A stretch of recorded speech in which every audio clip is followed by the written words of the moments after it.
আলি, এটা খুলছে না কেন? কেউ আছো? প্লিজ হেল্প করো, এটা লক হয়ে গেছে। আর খুলবে না যতক্ষণ না আমি চাই। মেয়েটা ভয়ে ভয়ে এগিয়ে আসে। আপনার অর্ডার করা পার্সেল আমার লাগবে না, অন্য কিছু লাগবে বলে মেয়েটার দিকে এগিয়ে যেতে থাকে। কি করছেন? সরে যান এখান থেকে। কিন্তু সেদিন মেয়েটার জীবন চিরতরে বদলে যায়। ড্রামা বন্ধ কর। আমাকে কি আপনার ওইরকম মনে হয়? আমার লাইফটাই নষ্ট করে দিয়েছেন। তোমাদের মতো মেয়েদের আমার জানা আছে। এই এই নেকলেসটা রাখো, এটা কেবল চৌধুরী বংশের মহিলাদের কাছেই থাকে। ম্যাডাম, এটা রাখুন, আর যা হয়েছে ভুলে যান।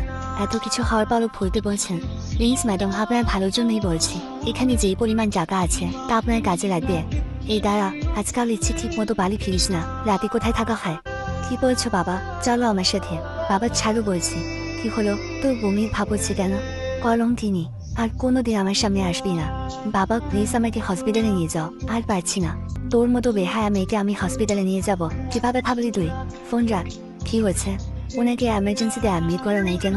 কিন্তু স্যার, বিল পে করবে কে? ওনার সাথে তো কেউ আসে নাই। এটা এটা তো চৌধুরী বংশের মহিলারা পড়তে পারে। এটা মেয়েদের কাছে এলো কিভাবে? ওনাকে তাড়াতাড়ি এমার্জেন্সিতে নাও, বাকিটা আমি দিচ্ছি। দাদি, এই নাও চা। হ্যালো ডক্টর, বলেন।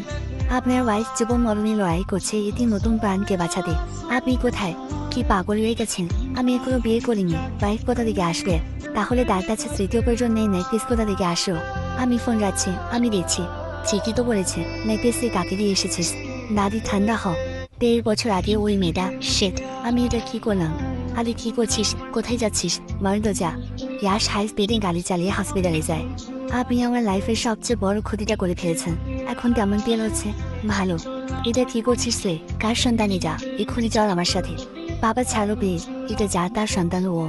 একটা লোকের দিয়ে কি তুই সন্তানের বাবা প্রমাণ করতে এসেছিস? ছেড়ে দিন, উনি খুব একটা ভালো নেই। কেন ছাড়বো? কি করেছে ও? বাবা প্লিজ ছাড়ো, চলো বলছি। দাঁড়ান, আমার ওয়াইফকে এইভাবে নিয়ে যাওয়ার সাহস হয় কিভাবে আপনার?